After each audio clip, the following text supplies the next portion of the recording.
اے میری جان، خداوند کو مبارک کہہ، اور جو کچھ مجھ میں ہے اس کے قدوس نام کو مبارک کہے۔ اے میری جان، خداوند کو مبارک کہہ اور اس کی کسی نعمت کو فراموش نہ کر۔ وہ تیری ساری بدکاری کو بخشتا ہے، وہ تجھے تمام بیماریوں سے شفا دیتا ہے، وہ تیری جان ہلاکت سے بچاتا ہے، وہ تیرے سر پر شفقت و رحمت کا تاج رکھتا ہے، وہ تجھے عمر بھر اچھی اچھی چیزوں سے آسودہ کرتا ہے۔ تو عقاب کی مانند از سر نو جوان ہوتا ہے۔ خداوند سب مظلوموں کے لیے صداقت اور عدل کے کام کرتا ہے۔ اس نے اپنی راہیں موسیٰ پر اور اپنے کام بنی اسرائیل پر ظاہر کیے۔ خداوند رحیم اور کریم ہے، قہر کرنے میں دھیما اور شفقت میں غنی۔ وہ سدا جھڑکتا نہ رہے گا، وہ ہمیشہ غضبناک نہ رہے گا۔ اس نے ہمارے گناہوں کے موافق ہم سے سلوک نہیں کیا، اور ہماری بدکاریوں کے مطابق ہم کو بدلہ نہیں دیا۔ کیونکہ جس قدر آسمان زمین سے بلند ہے، اسی قدر اس کی شفقت ان پر ہے جو اس سے ڈرتے ہیں۔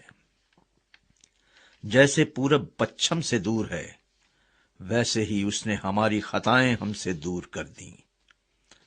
جیسے باپ اپنے بیٹوں پر ترس کھاتا ہے، ویسے ہی خداوند ان پر جو اس سے ڈرتے ہیں ترس کھاتا ہے، کیونکہ وہ ہماری سرشت سے واقف ہے۔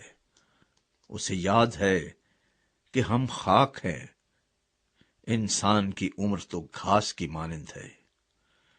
وہ جنگلی پھول کی طرح کھلتا ہے کہ ہوا اس پر چلی اور وہ نہیں، اور اس کی جگہ اسے پھر نہ دیکھے گی۔ لیکن خداوند کی شفقت اس سے ڈرنے والوں پر ازل سے ابد تک، اور اس کی صداقت نسل در نسل ہے، یعنی ان پر جو اس کے عہد پر قائم رہتے ہیں اور اس کے قوانین پر عمل کرنا یاد رکھتے ہیں۔ خداوند نے اپنا تخت آسمان پر قائم کیا ہے، اور اس کی سلطنت سب پر مسلط ہے۔ اے خداوند کے فرشتوں، اس کو مبارک کہو، تم جو زور میں بڑھ کر ہو اور اس کے کلام کی آواز سن کر اس پر عمل کرتے ہو۔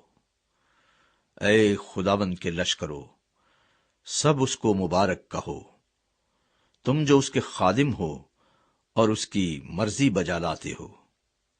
اے خداوند کی مخلوقات، سب اس کو مبارک کہو، تم جو اس کے تسلط کے سب مقاموں میں ہو۔